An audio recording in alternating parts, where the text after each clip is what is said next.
The auctioneer had stopped laughing about 30 seconds ago, and that was how Sable knew something had gone terribly wrong. She stood on the platform in a dress that didn't belong to her bare feet cold against the warped wood, her arms still marked from the transport restraints they'd removed an hour earlier. Lot 97. That was what they'd called her. Not a name, not a person. A number scratched onto a card and pinned to her sleeve like a price tag on damaged goods. The bidding hall was enormous, vaulted stone ceilings disappearing into shadow, and every seat was filled. Alphas in tailored coats and polished boots sat in tiered rows that curved around the stage like an amphitheater. The air was thick with their mingled scents, dominance and wealth, and the sharp undercurrent of appetite. The front row alone could have bought a province. She had watched the other Omegas go before her. 43 of them, washed and perfumed and dressed in silks the auction house provided to inflate the price. Each one had drawn bids that climbed in steady increments, voices calling out from the crowd like it was sport. Some fetched thousands, a few fetched tens of thousands. One Omega with rare silver hair and violet eyes had triggered a bidding war that lasted 11 minutes. Then it was Sable's turn. The auctioneer started her at the standard base price, 500 coin. The room went quiet. Not the reverent quiet that followed the silver-haired Omega. This was different, uncomfortable. A silence made of averted eyes and throats being cleared. No one bid. The auctioneer dropped the price. 300, 200, 100, 50. Nothing. Sable stared straight ahead, past the rows of alphas who wouldn't look at her, past the ornate columns, past the enormous arched windows where pale winter light fell in long cold shafts across the floor. She kept her face still. She had learned that skill a long time ago, how to hold an expression like armor, how to make her face say nothing when everything inside was collapsing. The auctioneer cleared his throat and opened his mouth to call the lot unsold. 1 coin. The voice came from the back of the hall, low and unhurried, cutting through the silence the way a blade cuts through silk. Every head turned. King Caden Voss sat in the last row, one ankle crossed over his knee, his posture deceptively relaxed. He was not supposed to be here. Kings did not attend Omega auctions. Kings certainly did not sit in the back row like afterthoughts. And yet there he was, the most powerful alpha on the continent, offering a single coin for the Omega nobody wanted. The auctioneer blinked several times in rapid succession. Your Majesty, did you say 1 coin? Is there a competing bid? Caden asked. The silence was absolute. Then 1 coin should suffice, he said. Sable felt the weight of every gaze in the room shift between her and the king like a pendulum. Whispers erupted, sharp and scandalized, hissing through the rows. She could hear fragments. Why her? What is wrong with her? Is this a joke? Does he not know? Does he not know what? The gavel came down. The sound cracked through the hall like a bone breaking. Sold, the auctioneer managed, his voice strangled. Lot 97. To His Majesty, King Caden Voss, for 1 coin. A handler gripped her elbow and steered her off the platform. Sable's legs moved on their own because her mind had gone somewhere far away, somewhere safe and numb, where none of this was real. She was led down a corridor, through a heavy door, and into a courtyard where a carriage waited bearing the royal crest. The king was already there, standing beside the open carriage door, arms folded, watching her approach with an expression she couldn't read. Up close, he was taller than she had expected. Broader. The kind of build that came from years of combat, not vanity. His dark hair was cut short, and there was a scar that ran from his left temple to the hinge of his jaw, thin and white and deliberate. Someone had tried to take his head once. They had failed. His scent hit her before she reached him. Cedar and iron and something beneath both that she had no name for, something that made the wolf inside her, silent and still for as long as she could remember, lift its head for the first time in her life. Get in, the king said. Not unkind, but not warm either. Sable climbed into the carriage. He followed, settling onto the opposite bench. The door closed. The carriage lurched forward, and the auction hall fell away behind them. They rode in silence for several minutes. Sable kept her hands folded in her lap, kept her gaze on the floor, kept herself as small and unobtrusive as possible. She could feel him watching her. "You're not going to ask?" he said eventually. "Ask what, Your Majesty?" Her voice came out steadier than she felt. "Why I bought you." She considered this. "Would you answer honestly?" Something shifted in his expression. Surprise, maybe? Or interest? "No," he admitted. "Then I won't waste your time," Sable replied. The carriage wheels clattered over cobblestone. The king said nothing else for the rest of the ride. But when Sable glanced up once, just once, she found his eyes still on her, and the look in them was not what she expected. It was not pity. It was not amusement. It was recognition, sharp and startled, like a man who had just turned over a stone and found something he had been searching for without knowing he had been looking. Sable looked away, her pulse hammering, and told herself it meant nothing. She was wrong.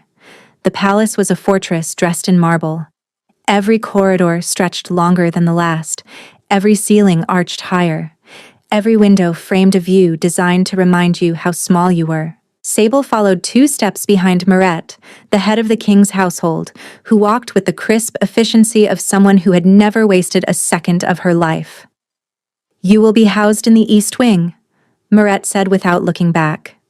"Meals are served at dawn and dusk with the household staff. You do not enter the West Wing without a summons.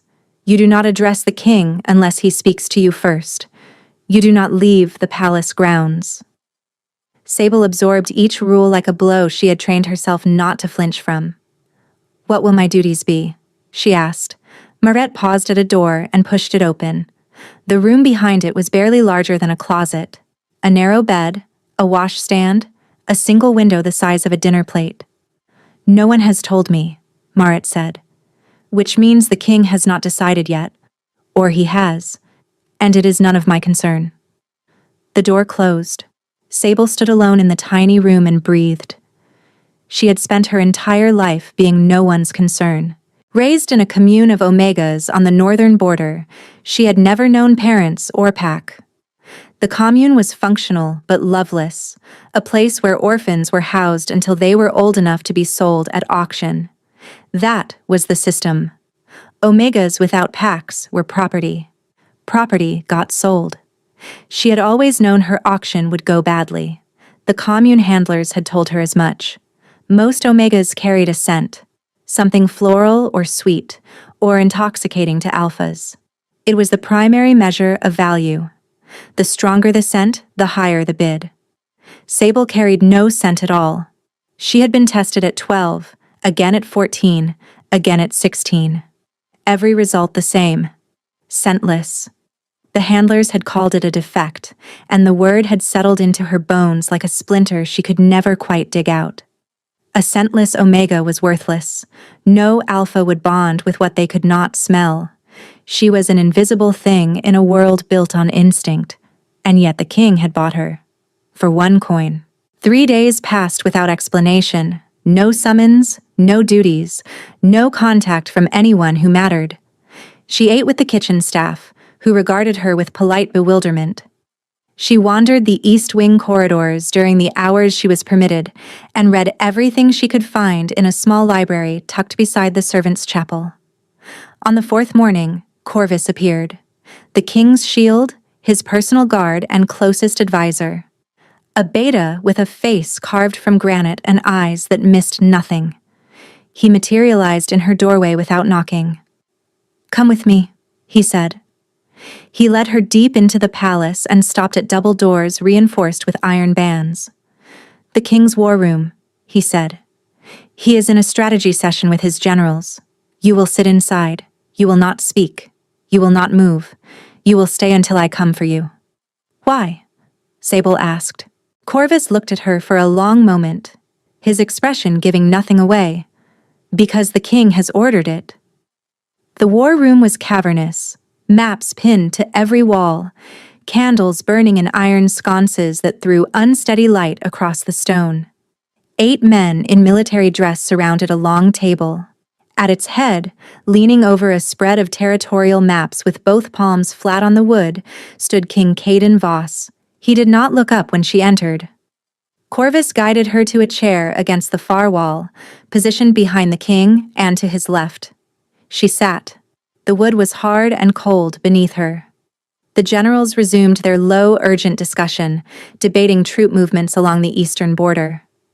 Sable watched the king. She could see the tension coiling through him like rope pulled past its limit, the set of his jaw, the whitened knuckles, the way his eyes moved too quickly across the maps, scanning without absorbing.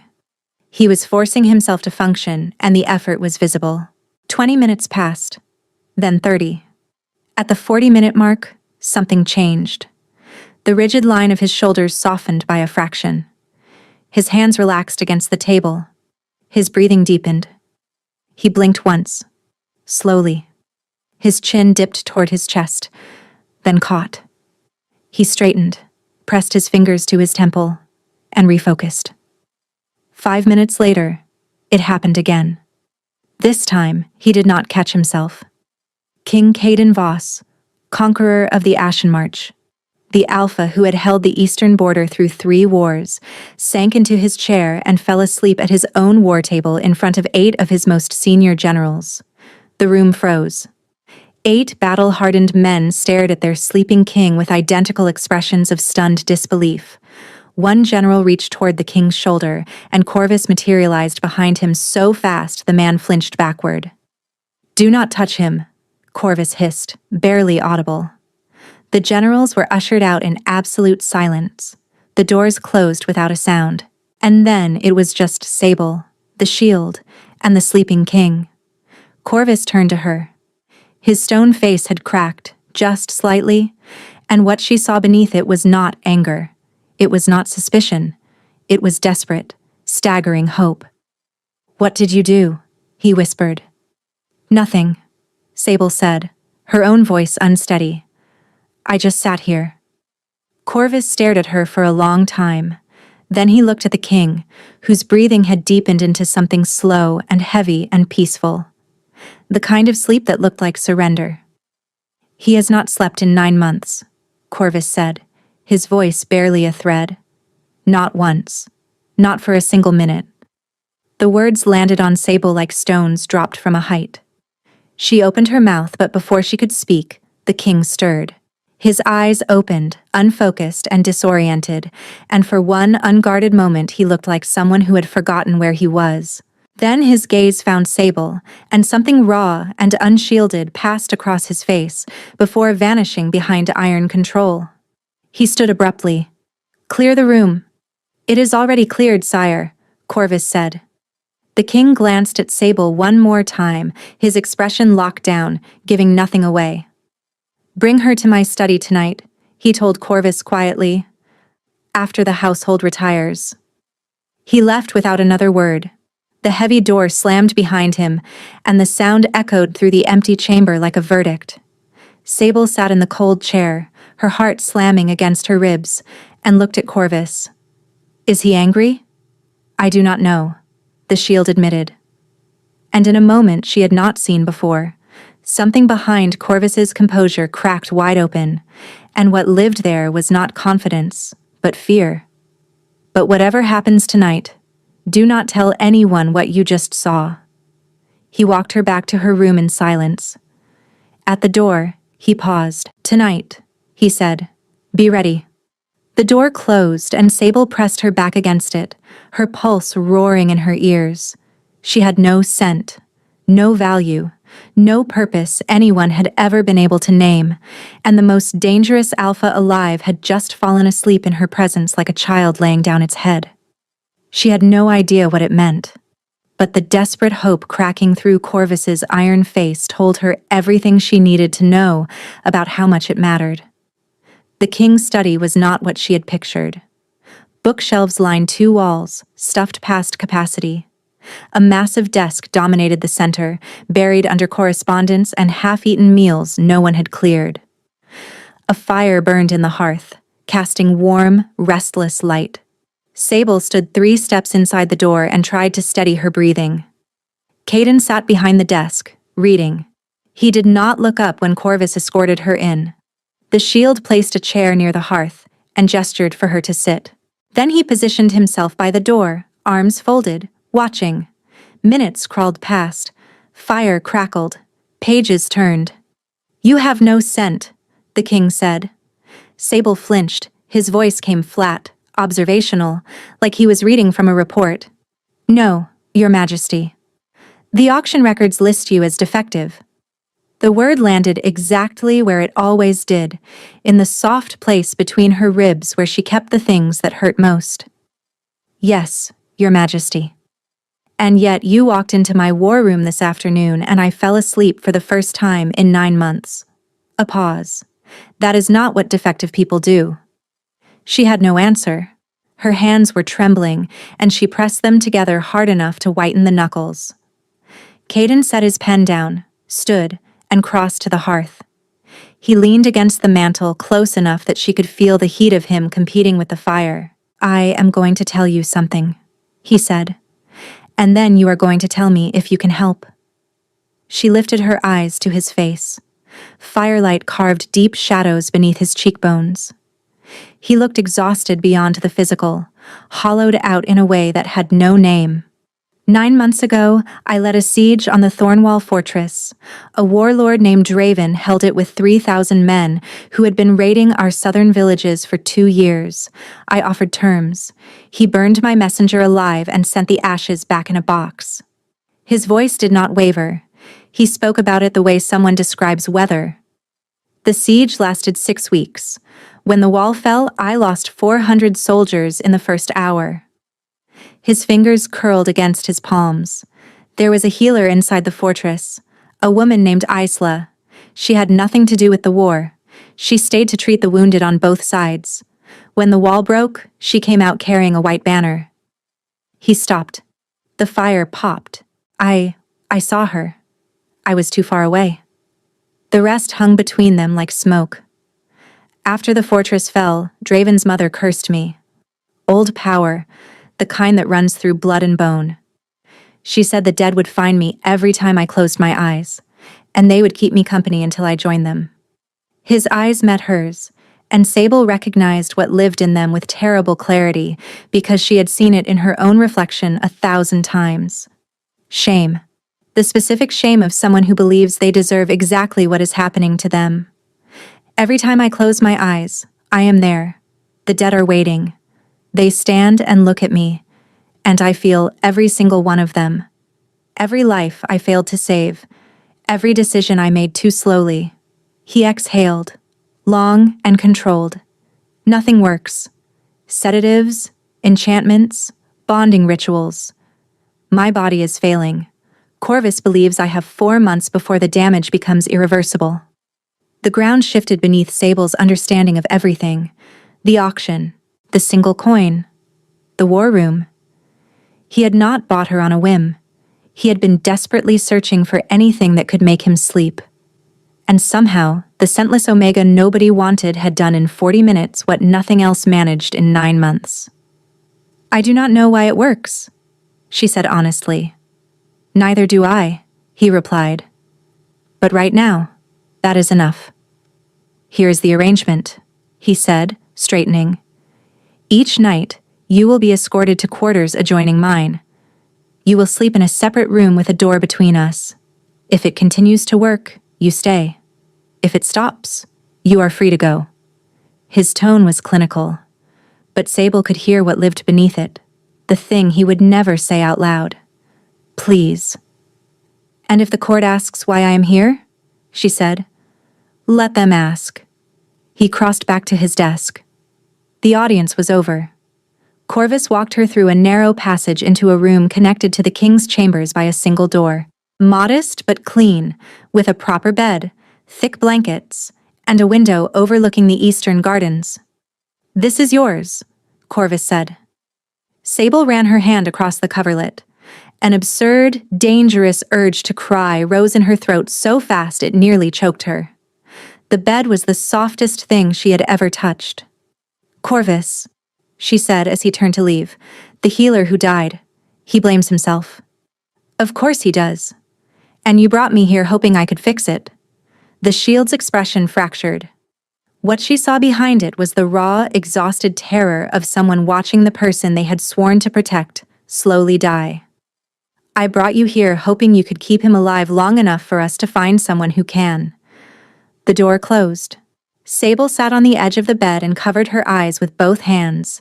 She was an Omega with no scent, no pack, no bloodline, no value by any measure the world recognized. And she was the only thing standing between the Alpha King and his own death. Beyond the adjoining door, she heard him settle. The creak of furniture, the rustle of pages, the slow rhythm of a man forcing himself through another hour he did not have the strength for. Then she heard something she would carry for the rest of her life. A sound that was not quite a groan and not quite a sob. A single devastated exhale that carried so much weight, it made the walls feel thinner. Then silence.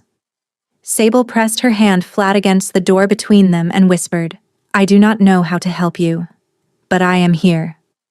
On the other side of the door, for the first time in 9 months, the king closed his eyes and did not dream of the dead. The arrangement began that night, and it worked. Sable lay in the adjoining room with the narrow door between them, listening to the sounds of the king preparing for sleep. The creak of the bed frame, the restless shifting of blankets. A long, controlled exhale like a man bracing for impact.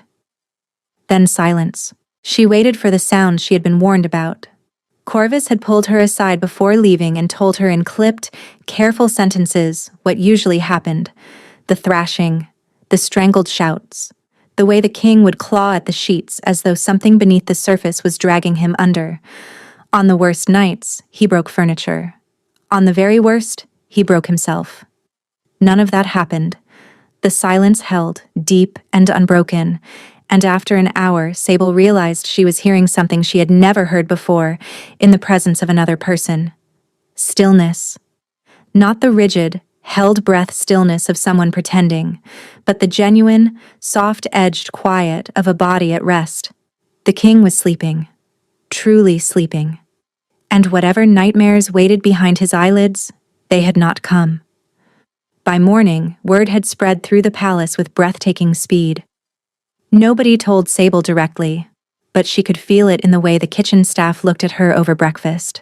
Sidelong glances, voices dropping when she entered a room. Morette's expression when she passed Sable in the corridor was unreadable, but there was a quality to it that had not been there before. Wariness, perhaps, or calculation. The second night was the same, and the third, and the fourth. By the end of the first week, a rhythm had formed. Each evening after the household retired, Corvus would appear at her door and walk her through the narrow passage to the adjoining chamber. She would change into the sleeping clothes that had been left folded on the coverlet, lie down, and listen as the king settled on the other side of the door. Within the hour, silence.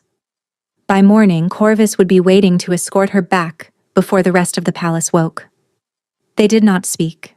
She and the king existed in parallel lines that ran close enough to touch, but never crossed. She heard him through the wall, heard his breathing shift from waking tension to something deeper and slower, heard the occasional murmur of a dream that was not, for once, a nightmare. But they did not exchange a single word until the 8th night. Sable was lying in the dark, waiting for the silence to settle when she heard a sound she did not recognize. Not thrashing, not a shout, something quieter, a rhythmic tapping, soft and deliberate, against the shared wall. She sat up and pressed her ear to the cold stone. The tapping stopped. Then the king's voice came through the wall, muffled but distinct. "Are you awake?" Sable hesitated. He had told her the arrangement was clinical, transactional. A door between them. Nothing more. "Yes," she said. A pause. "I slept 4 hours last night." Do you know how long it has been since I slept 4 hours? 9 months, she said quietly. Before that, he said, before the curse. During the siege itself, I slept 2 hours a night at best. Before the siege, during the border campaigns, perhaps 3. I have not slept 4 hours in a single stretch since I was a boy. The weight of that settled over Sable and pressed the air from her lungs. Your physicians must be pleased, she managed. A sound came through the wall that took her a moment to identify.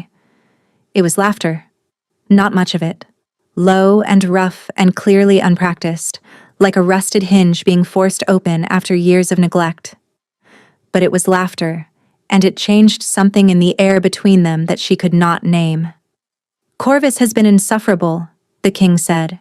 He keeps finding excuses to check on me. Yesterday he walked into my study 3 times in an hour to adjust the curtains. Sable pressed her lips together to keep from smiling. He cares about you. He is a shield. Caring is not in his duty. And yet, another pause. Longer this time. When the king spoke again, his voice had shifted. Lower, stripped of the dry amusement and left bare. I want to ask you something, and I want the truth. Yes, Your Majesty. Does it cost you anything? Being here, doing whatever it is you do. Does it take something from you? The question surprised her. She had expected him to ask how it worked, or what she was, or whether she could do more. She had not expected him to ask whether it hurt her. No, she said. I do not feel anything draining from me. I am here. That seems to be enough. That does not make sense, he said. No, she agreed. It does not. Silence again, but different now. Not the tense silence of 2 strangers coexisting through a wall. Something had shifted. A thread had been pulled between them, thin and fragile, but real. My name is Sable, she said. She did not know why she said it. He already knew her name. It was in the auction records, on the purchase documents, written in Moret's ledger. But she needed to say it herself. To offer it rather than have it taken. I know your name, the king said. I know you know it. But nobody has asked me for it since I arrived. They call me Lot 97, or they call me the Omega, or they call me that girl. I wanted you to hear it from me. The silence that followed was the longest yet. Sable, the king said. Just the name. Nothing else. But the way he said it, low and careful, like he was learning the weight of it, the shape of it on his tongue, made something tighten behind her ribs in a way that had nothing to do with pain. Good night, Your Majesty, she whispered. Caden, he said. She blinked in the darkness. What? My name. If you are giving me yours, it seems only fair. Another pause. You may use it when we are alone. Sable pressed her forehead against the cool stone wall and closed her eyes. Her heart was doing something complicated, beating in a pattern she did not recognize, something faster and softer and more dangerous than anything she had felt before. Good night, Caden, she said. She heard him exhale on the other side of the wall, long and slow. And then the silence returned. But this time, it was warm. This time, it held. Sable lay back in the darkness and stared at the ceiling, her hand resting against the wall where his voice had come through. She was an Omega with no scent in a king's palace, sleeping behind a door she had not chosen, bound to a man she did not know by a power she could not explain. And for the first time in her life, the loneliness that had lived inside her like a second heartbeat went quiet. That terrified her more than the curse ever could. 3 weeks into the arrangement, the court began to notice. Sable felt the shift the way an animal feels a change in weather, not through any single sign, but through 100 small ones that gathered into certainty. The glances in the corridors grew sharper. Conversation stopped mid-sentence when she passed. A serving girl who had been friendly enough at breakfast began seating herself at the far end of the table without explanation. Mariette delivered the news with her usual efficiency. The king's council has requested a formal explanation for your presence in his private quarters. Sable was standing in her small East Wing room, folding the sleeping clothes that were laundered and returned to her each morning. She kept her hands steady. And what did the king tell them? He told them to concern themselves with the eastern border and leave his household arrangements to him. Marit paused in the doorway, and something shifted behind her careful expression. That answer will not hold forever. It held for exactly 4 more days. On the 26th night, Sable was lying in the dark listening to Caden's breathing settle into sleep when she heard something else. Footsteps in the corridor outside his chambers. Not Corvus's measured tread, which she had learned to recognize by its rhythm. These were lighter, quicker, and they stopped just outside the king's door. A murmur of voices. Then a woman's voice, clear enough to carry through the stone. The council will not tolerate this. An unsanctioned Omega in the king's bed? The bonding protocols exist for a reason. A man's voice answered, too low to make out the words. She has no scent. The woman continued, and the contempt in her voice landed in Sable's chest like a fist. She has no bloodline, no pack affiliation, no bonding compatibility. She is nothing. And the king is making himself a fool over nothing. The footsteps retreated. Silence returned. Sable stared at the ceiling and breathed through the tightness in her throat.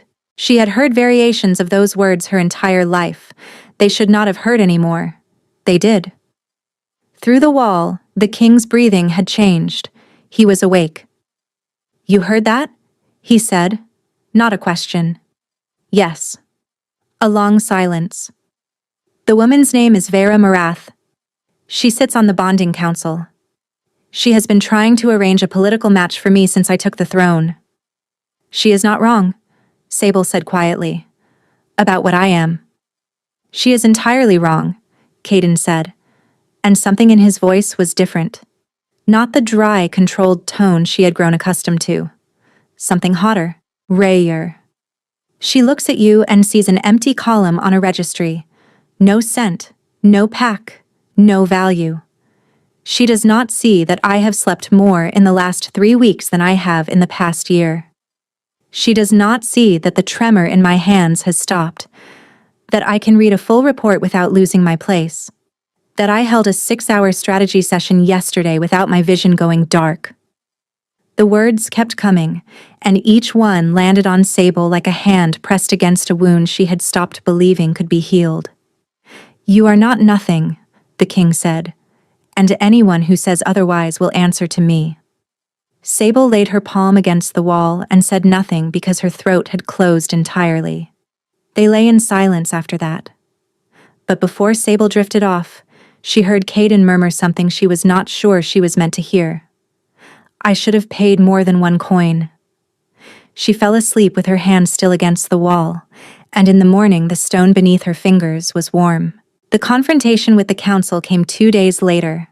Sable was not present, but she heard about it afterward from Corvus, who delivered the account in his usual clipped manner while walking her to dinner. The king informed the bonding council that the arrangement is a medical necessity.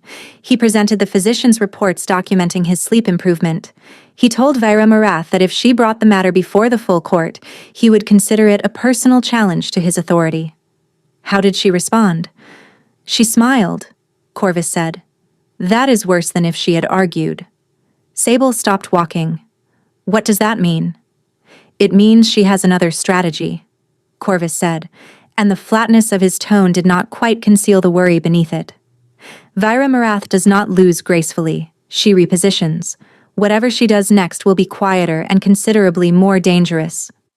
The warning settled into Sable's bones alongside everything else she was carrying, but she filed it away and kept moving.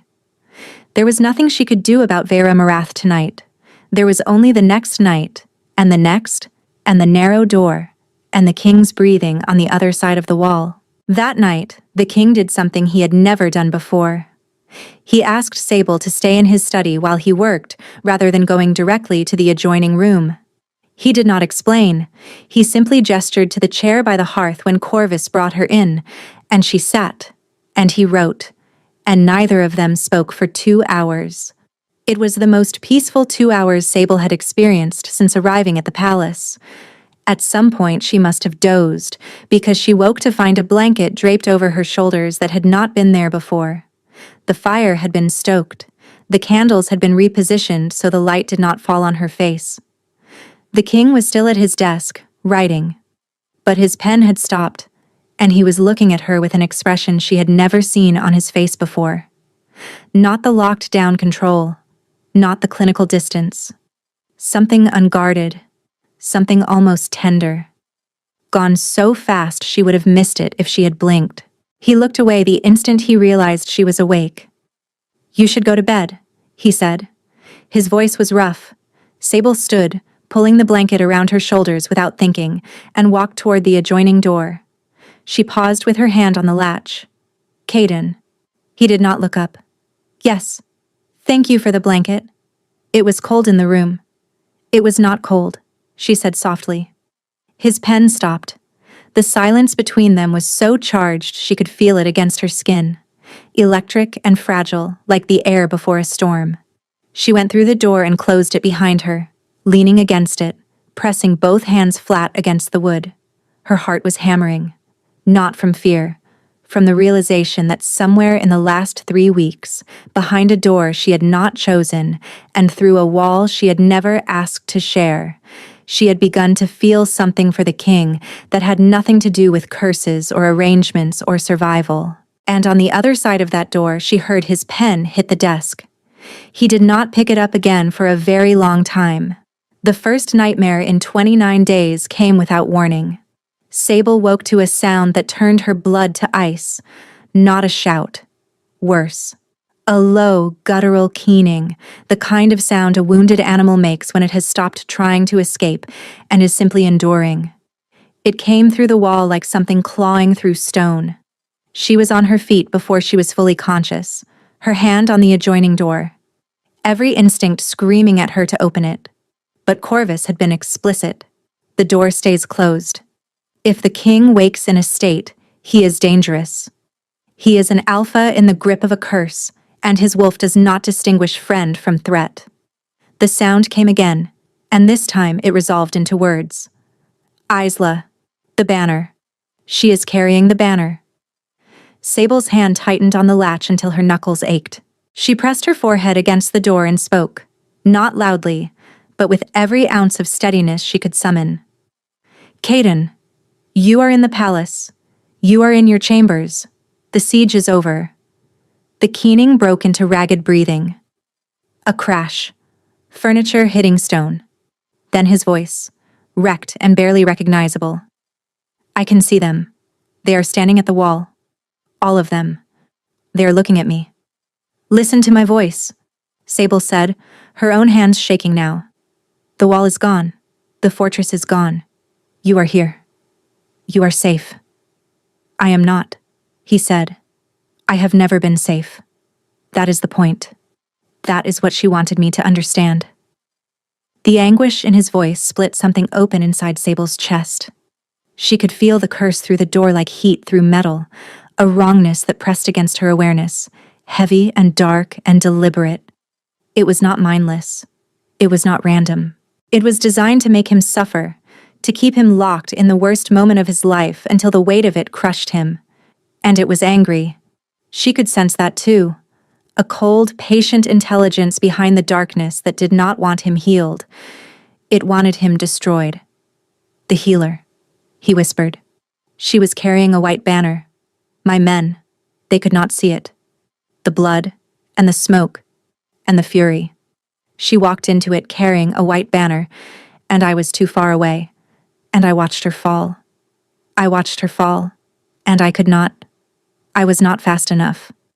Sable slid down the door until she was sitting on the floor, her back pressed against the wood, tears running silently down her face.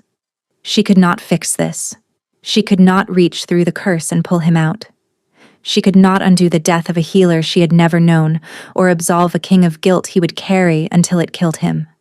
But she could stay. "I am here," she said. "Right here, on the other side of this door. And I am not leaving. His breathing was still ragged, but the edge of it softened. The crash of furniture stopped. She heard him settle, heard the creak of him lowering himself to the floor on the other side, mirrors of each other with only the wood between them. "Tell me something," he said. "Anything.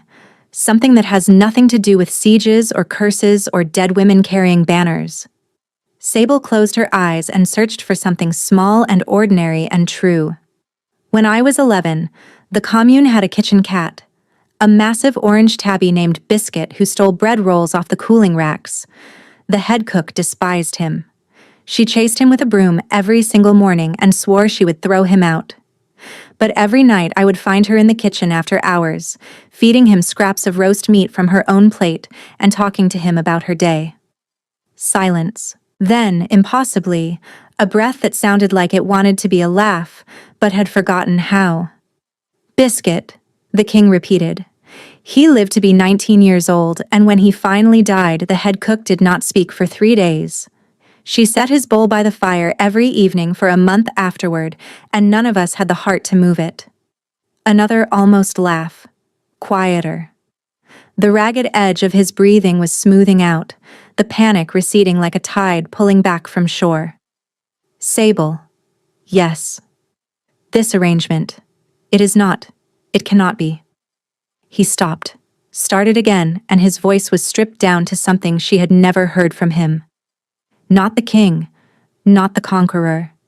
Just a man sitting in the dark, terrified of what he was about to say. "It cannot be just an arrangement anymore. Not for me."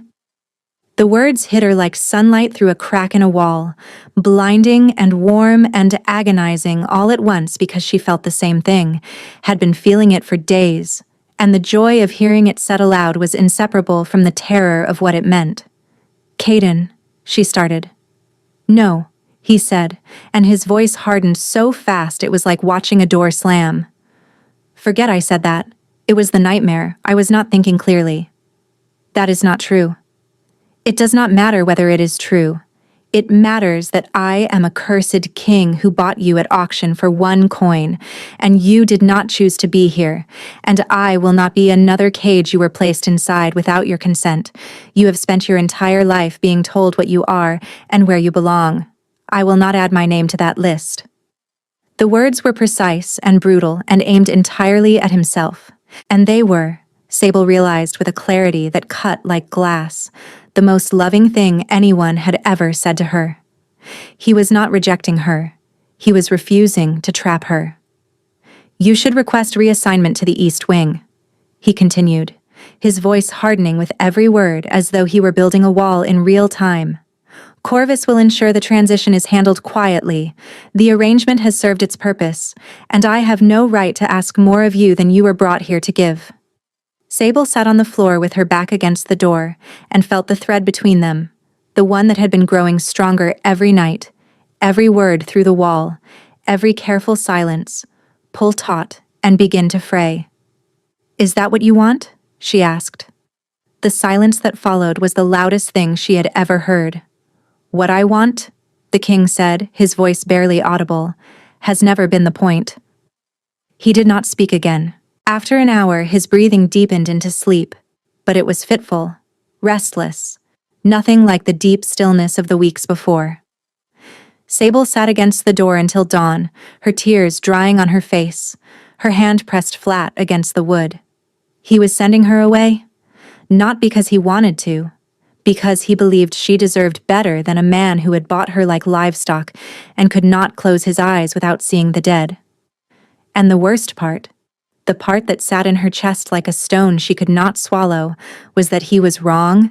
He was completely, devastatingly wrong, but he was the king, and she was the Omega with no scent, and he had already made his decision. By morning, the door between their rooms was locked from his side. The first night without her was the worst of his life. Caden lay in the dark and felt the curse rush back like floodwater through a broken dam. The dead returned within minutes, pouring into his mind the instant his eyes closed. They stood at the wall, covered in blood and ash, their eyes fixed on him with the silent, immovable patience of those who have nothing left to lose.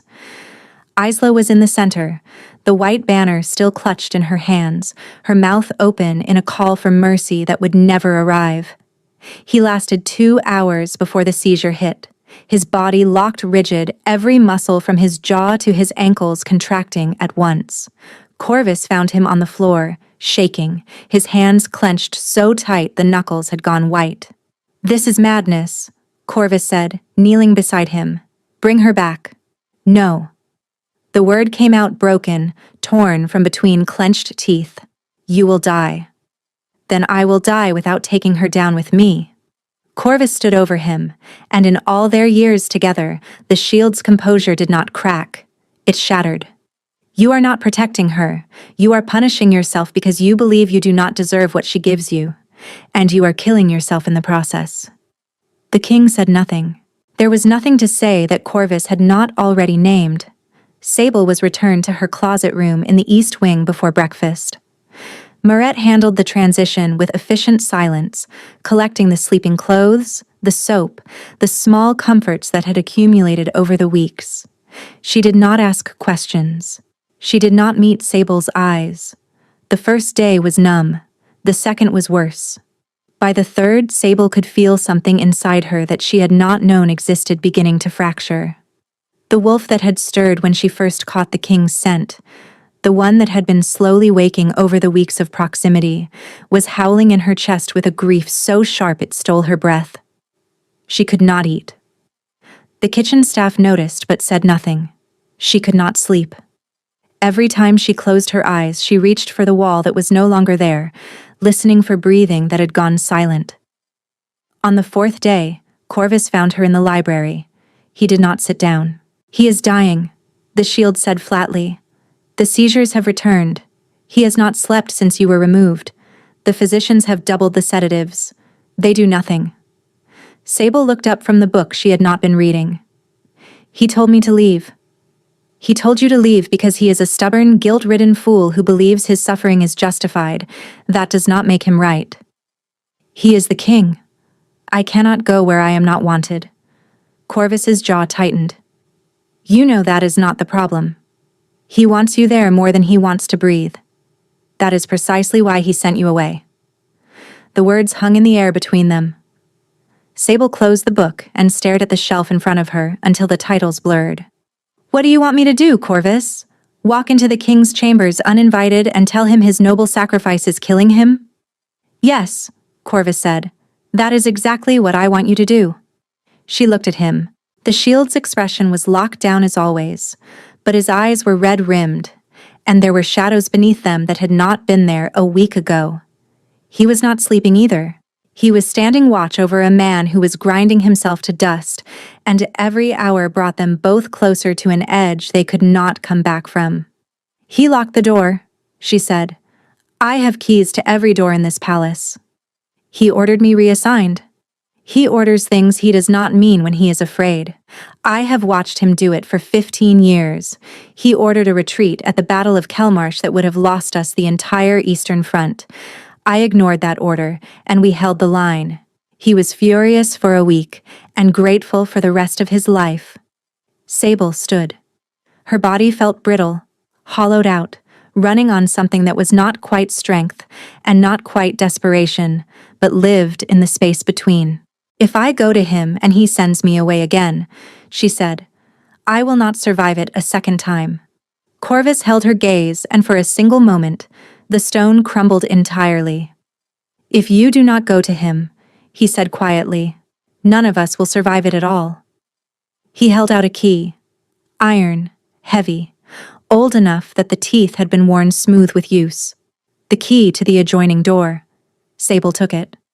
The metal was cold against her palm, and the weight of it was so much more than iron. "He is in his chambers," Corvus said. "He has not left them in 2 days. The physicians were dismissed this morning after the third seizure. He will not let anyone near him." "And you think he will let me near him?" "I think you are the only thing in this palace that his wolf recognizes as safe," Corvus said. "And I think if you do not walk through that door tonight, there will be no door left to walk through." He turned and left without another word. Sable stood in the empty library holding the key, feeling the weight of a choice that was not really a choice at all. The king had given her freedom. He had unlocked her cage and told her to go, and it was the most selfless thing anyone had ever done for her, and it was going to kill him. She could walk away. She owed him nothing.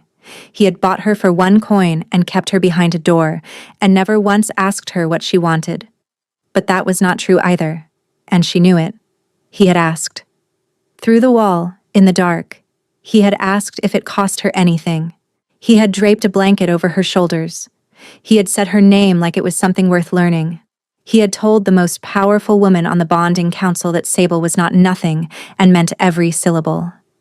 And then he had sent her away because he believed she deserved better than him. Sable closed her fingers around the key until the iron bit into her skin. She did not go to dinner. She did not go to her room. She went to his door. The key turned in the lock with a sound like a held breath finally released. Sable pushed the door open and stepped into the king's chambers.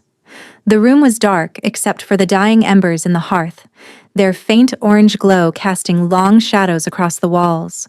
The air smelled wrong. Stale sweat, cold stone, and beneath it something darker, the acrid bite of a body running on nothing but adrenaline and will. Caden was on the floor beside the bed, not sleeping, not resting. He was sitting with his back against the bed frame, his knees drawn up, his hands gripping his own forearms so hard the tendons stood rigid beneath his skin. His eyes were open, fixed on something she could not see, and his breathing came in short, shallow bursts that sounded rationed. He looked defeated, not beaten in battle but worn down from the inside, hollowed out by something no sword could reach. "Get out," he said. His voice was gravel and broken glass. "No," Sable said. "I gave you an order. You are not my king right now. You are a man sitting on the floor in the dark. And you are dying. And I am not leaving." His jaw clenched so hard she could hear his teeth grind. "You do not understand what you are walking into. The curse is, it is worse now. Worse than before. It knows you were here and it knows you left. And it has been punishing me for both. Then stop punishing yourself on top of it." She crossed the room and knelt in front of him. Close enough to touch.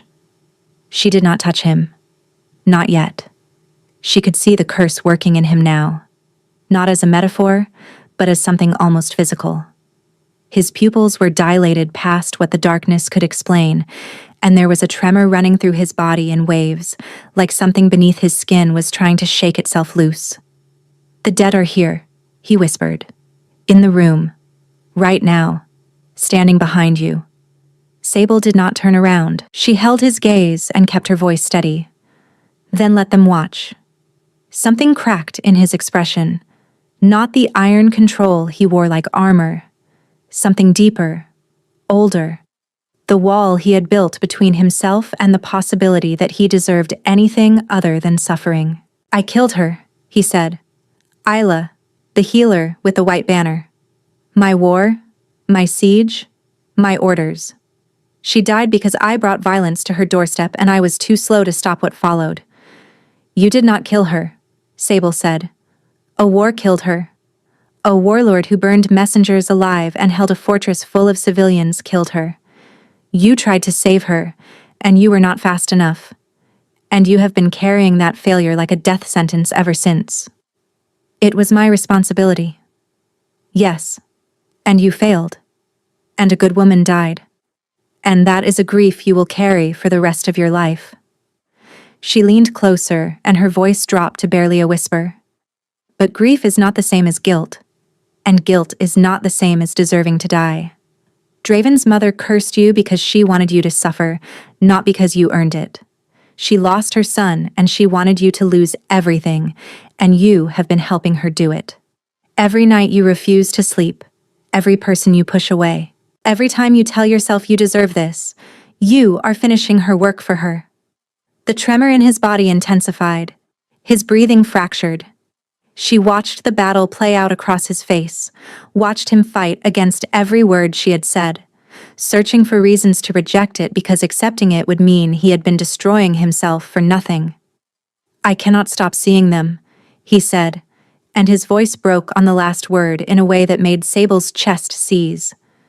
"You do not have to stop seeing them," she said. "You have to stop believing they came to condemn you. You told me they stand and look at you. What if they are not judging you, Caden? What if they are waiting for you to forgive yourself so they can rest?"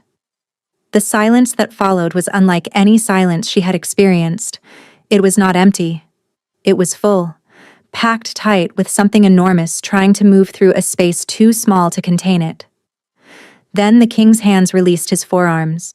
The white-knuckle grip loosened, finger by finger, and his arms fell to his sides.